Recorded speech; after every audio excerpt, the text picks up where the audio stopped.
사도행전 9장 23절에서 31절 말씀입니다. 여러 날이 지나매 유대인들이 사울 죽이기를 공모하더니 그 계교가 사울에게 알려지니라. 그들이 그를 죽이려고 밤낮으로 성문까지 지키거늘 그의 제자들이 밤에 사울을 광주리에 담아 성벽에서 달아 내리니라. 사울이 예루살렘에 가서 제자들을 사귀고자 하나 다 두려워하여 그가 제자됨을 믿지 아니하니 바나바가 데리고 사도들에게 가서 그가 길에서 어떻게 주를 보았는지와 주께서 그에게 말씀하신 일과 다메섹에서 그가 어떻게 예수의 이름으로 담대히 말하였는지를 전하니라. 사울이 제자들과 함께 있어 예루살렘에 출입하며 또 주 예수의 이름으로 담대히 말하고 헬라파 유대인들과 함께 말하며 변론하니 그 사람들이 죽이려고 힘쓰거늘 형제들이 알고 가이사랴로 데리고 내려가서 다소로 보내니라. 그리하여 온 유대와 갈릴리와 사마리아 교회가 평안하여 든든히 서가고 주를 경외함과 성령의 위로로 진행하여 수가 더 많아지니라. 사도행전 29번째 강의에 지금 바나바가 필요합니다란 말씀으로 은혜를 나누겠습니다. 사랑하는 성도 여러분, 오늘 수요 저녁 예배를 통하여 놀라우신 은혜와 은총이 삶의 자리에서 예비하시는 우리 사랑하는 성도님들 한 분 한 분에게 임재하시길 간절히 축원드립니다. 종교개혁의 정신은 만민 제사장으로 모든 성도님들이 주님의 종이요 또 주님의 사역자라는 그런 정신에서부터 시작되어졌습니다. 평신도라는 말은 그래서 헬라어로 라오스라는 하나님의 백성이라는 말로 쓰여졌습니다. 구약시대에는 제사장과 또 일반 백성들과의 계급이 있었지만 신약시대에 내려오면서 성직자와 평신도가 구분이 점점 없어졌고요. 종교개혁 시대에는 모든 사람들이 하나님의 백성이요 모든 사람들이 하나님의 제사장이요 모든 사람들이 하나님을 섬기는 그런 만민 제사장의 사역을 감당하는 것이다, 이렇게 말씀하고 있죠. 현대교회는 그래서 성직자나 일반 우리 평신도인 성도님들이나 구분 없이 다 우리는 주님의 종이요 하나님의 부르심을 받은 백성입니다. 그래서 하나님의 사역자로 우리가 쓰임을 받았다라는 마음을 우리가 가져야 한다라는 것이죠. 오늘 그 특별한 하나님의 부르심을 받은 바나바라는 사람을 통하여서 이 시대에 필요한 하나님의 지혜와 하나님의 은총을 우리가 경험하길 간절히 바랍니다. 오늘 본문의 배경은 사도 바울이 다메섹에서 하나님의 부르심을 받았죠. 그리고 하나님의 종으로 그가 부르심 가운데 나가게 되어졌습니다. 예수님을 핍박했었던 그가 예수님을 전하는 복음 전도자가 되어졌고 그보다 더 앞서 이방인에게 복음을 전하는 이방인의 사도로 그가 부르심을 받았습니다. 그럼에도 불구하고 그 당시에 다메섹에 핍박을 하러 갔었던 그에게는 모든 예수 믿는 사람들이 그를 적대시했다라는 것입니다. 그가 하나님의 사역자로 부르심을 받고 소문이 났지만 예수 믿는 하나님의 백성들이 그를 인정하지 않았다는 것이죠. 사도들에게도 바울이 예수님의 부르심을 받았다는 이야기를 들었지만 그 이야기가 진짜인지 그가 정말 하나님 앞에 거룩한 주님의 제자인지는 검증이 아직 들땠다라고 믿었습니다. 어제까지 핍박자요 스데반을 죽인 그가 예수님의 복음을 전하는 전도자요 이방인의 사도로 부름받았다라는 사실을 우리들조차도 아마 당시에 예수님의 제자들과 그 당시에 예수 믿는 사람이었다면 믿지 못했을 것입니다. 그때 오늘 주인공인 바나바가 나섭니다. 사울이 하나님의 부르심을 받았음을 증명해 준 것이 바로 바나바였다라는 것이죠. 사울로 인해 오해받을 수 있음에도 불구하고 사울을 굳고 변호해 주었습니다. 그리고 사울을 교회로 인도하고 교인들에게 교제를 하게 하는 그 중요한 역할, 중매자의 역할을 바로 바나바가 했다라는 것이죠. 오늘 본문에 바나바를 중재자로 사울을 사도들에게 소개하고 있고요. 오늘 이 험악한 시대 가운데 바나바 같은 화해와 위로의 사람이 필요할 때에 그는 어김없이 나타나서 모든 사람의 중재자의 사명을 감당하는 사람이었다라는 겁니다. 그러므로 사울이 바울이 되어서 복음을 증거하는 첫 번째 기회는 바나바를 통해서 문이 열려졌다라는 것이죠. 초대교회나 현대교회나 그래서 바나바 같은 사람이 필요하더라라는 것입니다. 그렇다면 바나바는 어떤 사람이었는지 살펴보려고 합니다. 첫 번째, 바나바는 섬기는 사람이었다라는 것입니다. 오늘 27절 말씀을 잘 보십시오. 바나바가 데리고 사도들에게 가서 그가 길에서 어떻게 주를 보았는지와 주께서 그에게 말씀하신 일과 다메섹에서 그가 어떻게 예수의 이름으로 담대히 말하였는지를 전하니라. 바나바가 지금 그 모든 사도들에게 바나바가 지금 걸어왔었던 믿음의 길을 설명해 주고 있고 중간에서 그 역할을 감당하고 있는 모습을 나타내 주고 있습니다. 바나바는 구브로 사람입니다. 그는 상당히 부자였다고 합니다. 초대교회에 자기 재산을 팔아 교회에 헌납하여 과부들을 위하여 구제할 수 있도록 하였다는 것은 큰 사건이었습니다. 그 결과 그는 원래 바나바는 본 이름이 아니고 원래 이름은 요셉입니다.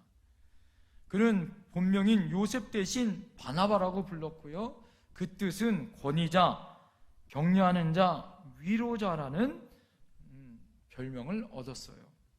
그래서 오히려 요셉보다는 바나바라는 위로의 아들이라는 별명으로 많은 사람들이 그를 칭송하고 존경했다라는 것이죠. 우리가 잘 아는 요한 웨슬리라는 목사님이 계시죠. 그분 또한 열심히 믿음으로 섬기는 일을 실천했었던 선구자였습니다. 그의 주변에는 늘 가난하고 못 먹고 헐벗고 힘든 사람들이 많았습니다. 그들을 먹이고 치료해주고 입히고 가르쳐주는 그런 사역을 했었던 분이 바로 웨슬레의 생활이었습니다.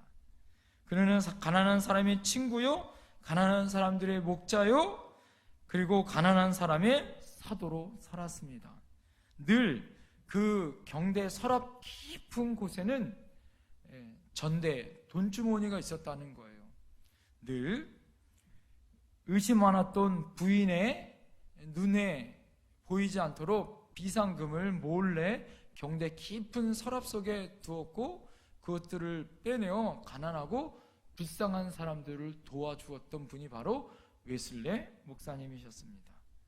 또한 그는 의학 공부를 해서 치료법을 연구해서 고통받는 병자들을 구하는 일에 열심이었습니다. 돈 없어 병원에 못 가는 분들에게 찾아가 병을 진단하고 치료하는 일을 도와주었습니다. 초기 감리교 집회소는 그래서 신앙 훈련의 모임뿐만 아니라 가난한 사람의 친교와 모임과 정보를 돕는 센터였고, 가난한 자들의 집이요, 그들의 자녀요, 자녀들의 학교요, 약국이요, 병원이요, 가난한 자들의 상인을 위한 신용 협동 조합으로 쓰임 받았다고 합니다. 예수가 가는 곳마다 늘 가난하고 힘들고 장애인들과 병들고 어린이들과 과부들이 늘 함께 있었던 것처럼, 늘 소외받았던 많은 분들과 함께 있던 것처럼 웨슬레 목사님 또한 하나님의 말씀으로, 성경적인 개념으로 그렇게 힘들고 어려운 분들을 섬기는 사명을 감당했더라라는 것이에요. 사랑하는 성도님들, 우리는 그래서 이 땅에 종의 모습으로 섬기는 사람이더라라는 겁니다. 주님의 교회를 제대로 섬기고 또 우리의 모습 가운데 종의 모습으로 섬기는 모습이어야 된다라는 것이죠. 나는 없고 오직 예수님만 높이는 삶을 살아야 한다라는 것입니다. 거듭난 성도들은 주께 대한 믿음을 고백할 때 예수님이 나의 주인 되어 주시고 주님 뜻대로 사는 종의 모습으로 사는 것입니다. 묵묵히 자기의 사역에 자기 일을 향하여 최선을 다하는 바나바처럼 스스로 종이 되어 섬김의 모델이 되어 주었던 것처럼, 바나바의 섬김을 본받아 우리가 있는 교회 공동체와 가정 공동체와 우리가 있는 그 어느 공동체든지 이 지역사회를 위해서 우리가 섬김의 사역을 감당해야 될 줄 믿습니다. 두 번째는 바나바는 사람을 세우는 사람이었습니다. 1892년 동유럽 한 마을의 소년이 태어났습니다. 소년이 태어났을 때 성당 내부에서 신부님을 돕는 그런 성만찬 포도주 잔을 들고 있어 성만찬 포도주를 할 때 그 어린아이가 성만찬 포도주를 들고 가다가 잘못해서 그것을 떨어뜨렸던 거예요. 실수로 포도주를 바닥에 쏟았습니다. 이것을 본 신부님이 소년의 뺨을 후려쳤어요. 그리고 이렇게 이야기합니다. 777 못한 녀석, 잔도 제대로 못 들어, 그따위로 하려면 당장 나가! 이렇게 매몰차게 교회를 내쫓아 버렸어요. 소년은 교회를 영영 떠나버리고 말았습니다. 마음에 큰 상처가 있었던 것 같습니다. 나중에 그는 무신론자가 되어졌고 공산주의자가 되어졌습니다. 그 소년이 바로 유고의 독재자로 된 티도라고 합니다. 또 다른 한 분이 있습니다. 1895년 미국 일리노이의 한 소년으로 태어났습니다. 이 소년도 어렸을 때 신부님을 놓아 성만찬 포도주 잔을 들고 있다가 실수로 똑같이 그 성만찬 잔을 떨어뜨렸어요. 이것을 본 신부는 소년에게 다르게 이야기했습니다. 괜찮아, 나도 어렸을 때 그런 실수를 한 적이 있어. 다음번에는 잘할 거야. 너는 앞으로 커서 훌륭한 신부같이 될 거야. 이런 칭찬을 해주었습니다. 따뜻한 격려의 말을 해주었어요. 이 소년은 나중에 커서 미국인들에게 존경받는 신부님이 되었다라는 거예요. 그 소년이 바로 폴턴 쉰 대주교였다고 합니다. 똑같은 실수를 했지만 한 소년에게는 비난을 하고, 그래서 그 소년이 교회를 떠나 무신론자, 독재자가 되어졌고요. 다른 한 소년에게는 격려를 받아 인정받는 종교 지도자가 되었다는 것이죠. 그러므로 실수를 하고 잘못을 하여도 여러분 격려의 마음으로 다른 일을 세우는 사람이 되어야 할 줄 믿습니다. 사도행전 11장 25절에서 26절에 바나바가 사울을 찾으러 다소에 가서 만남에 안디옥에 데려와 와서 둘이 교회에 1년 동안 모여 있어 큰 무리를 가르쳤고, 제자들이 안디옥에서 비로소 그리스도인이라 일컬음을 받게 되었더라. 바나바는 바로 사람을 세우는 사람이었습니다. 오늘 이 사울이 바울이 되어 하나님의 일을 할 수 있도록 결정적인 역할을 한 사람이 바로 바나바다라는 것입니다. 후에 안디옥 교회가 바나바와 사울을 이방의 선교사로 파송하게 되어주죠. 남을 세우려고 했었던 바나바 같은 사람이 오늘 우리에게 필요하지 않습니까? 우리도 남을 세워주는, 사람을 세워주는 바나바 같은 사람이 되어야 할 줄 믿습니다. 마지막 세 번째, 바나바는 헌신하는 사람이었어요.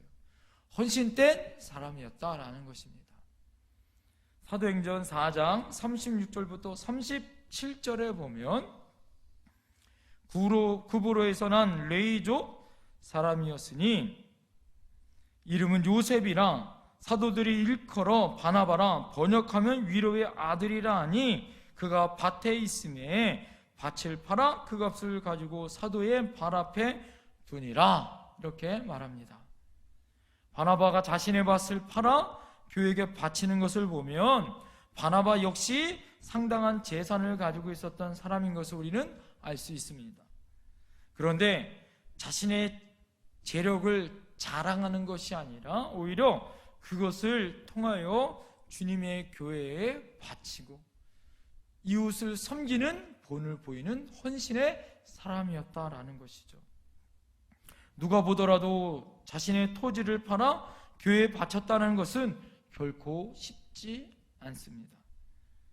바로 바나바의 헌신을 보여주는 것이죠. 그리고 우리가 잘 알듯이 그는 자신의 자리에 바울을 세우는 헌신된 사람이었습니다. 돼지와 소가 이야기하는 이야기가 있습니다. 먼저 돼지가 소에게 이렇게 이야기합니다. 나는 말이야 기분이 나쁜 것이 한둘이 아니야. 나나 자네나 주인을 위해서 모든 것을 다 주지 않았는가? 내 몸을 버릴 것 하나 없이 다 주인에게 주었는데 말이야. 삼겹살, 목살, 부위별로 나는 맛있는 것은 다 주인에게 주었어. 심지어 내 머리까지 눌러서 먹고 내 내장까지 버리지 않아 다 주인에게 주었고 주인은 그것을 얼마나 맛있게 먹었는지 몰라. 그런데 이렇게 사람들에게 희생하고 헌신하고 그랬는데 주인은 나보다 소, 자네를 더 사랑하느니 더 이뻐하는데 왜 그런지 내가 모르겠네. 이렇게 돼지가 불평하는 거예요. 돼지 말을 들었던 소가 이렇게 대답합니다. 그래, 자네 말을 들으니까 자네 희생과 헌신을 보니까 그래, 자기의 죽어서 이렇게 희생하는 것을 보니까 참 많은 희생과 헌신을 하네. 자, 그런데 자네 말이 맞는 것 같은데 가만히 한번 생각해 봐. 주인이 왜 나를 더 이뻐하는지. 나는 살아있을 때 주인을 위해 논도 갈고 밭도 갈고 또 짐도 날아주고 주인도 태워주고 주인 가족도 모두 태워주고 있다네. 젖을 짜서 마시게도 해줘. 매일매일마다. 자네는 살아있을 때 주인을 위해서 아무것도 하는 것이 없는데 나는 살아있을 때부터 주인을 위해서 모든 것을 위해서 헌신했어. 그리고 나는 죽어서까지 내 모든 것을 주인에게 바쳤지. 당신은 돼지, 당신은 살아있을 때 주인에게 무엇을 주었어? 먹기만 할 뿐이지. 그러니까 나는 자네보다 주인이 더 이뻐하는 것 같은데 말이야. 이렇게 고백했다는 거죠. 살아있는 동안에 자신을 희생하여 헌신하는 것이 결코 쉬운 일이 아니었다라는 것입니다. 공산주의자가 말했습니다. 나는 기독교인들을 경멸한다. 그들은 그리스도 예수가 자신을 위해 피 흘려 죽었다는 사실을 믿으면서 자신을 위해 죽은 그분을 위해 헌신하지 않기 때문이야. 나는 공산주의자가 나를 위해 피 한 방울 흘려주지 않았지만 공산주의를 위해 내 생명을 바칠 수 있기 때문에 말이야. 우리를 위해 죽으신 예수를 위해 우리는 무엇을 헌신하고 있습니까? 공산주의자는 피 한 불 남기지 아니하고 공산주의를 위해서 헌신하는데 말입니다. 바나바는 물질만 헌신한 사람이 아니었습니다. 자신의 생애를 바쳐 복음의 일꾼으로 그는 살았습니다. 이방인을 위하여 본격적인 선교사로 헌신하는 것은 바나바가 처음이었습니다. 여러분들은 시간과 물질을 얼마나 하나님께 드리고 있습니까? 하나님의 나라와 복음을 위해서 아낌없이 드리는 헌신이야말로 하나님께서 가장 기뻐하시는 신앙입니다. 바나바의 헌신을 우리가 본받아야 될 줄 믿습니다. 1960년대 인도네시아의 부흥의 역사가 일어났습니다. 당시 인도네시아는 공산주의자들이 국가를 전복시키려고 하는 상황이었습니다. 3,000개의 섬 중에 100만 명밖에 안 되는 티볼리 섬에서 부흥의 역사가 일어났습니다. 그리고 1년 동안 무려 8만 명이 예수 그리스도를 영접하는 놀라운 역사가 일어났어요.